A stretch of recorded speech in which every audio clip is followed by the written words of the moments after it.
انتوا قديش كن دنيئي الانفس حتى عم بتشيلوا علم اسرائيل بمظاهراتكم وتطلبوا العون منا. امبارح واول امبارح طلعت القناه 12 الاسرائيليه قالت انه قسد طلبت الدعم مننا كاسرائيل، ونحن رفضنا انه ندعمها بعد اجتماع الامن القومي يلي صار، لانه نحن ما بدنا ندخل وما لنا مضطرين وما لنا مجبورين ندخل بحرب مع تركيا. يعني المحتل القسدي عم يطلب العون من المحتل الإسرائيلي. مش قدكن بلا أخلاق. أي شيء بده يستفز العرب بتروحوا أنتوا وبتعملوه. أي شيء ممكن أنه يأثر على العرب بتروحوا أنتوا وبتعملوه. جكارة بس بالعرب. شد نفسكن دني. يعني أنتوا وصلتوا لمراحل جدا قذرة. علم كردستان أكبر من أنه ينرفع جنب علم إسرائيل.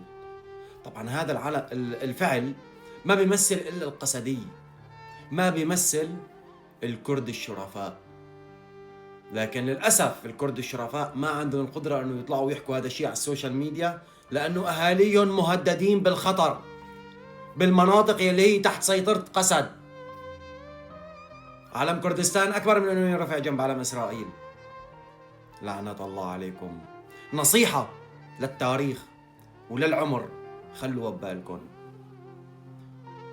كله راح يزول.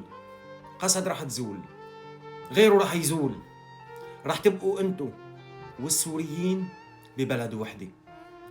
لا تعادوا السوريين ولا تعادوا العرب ولا تزرعوا فجوة كتير كبيرة بيناتكم وشرخ كتير كبير بيناتكم بسبب إعلاميين قذرين عم يطلعوا بيسلطوكم عليهم.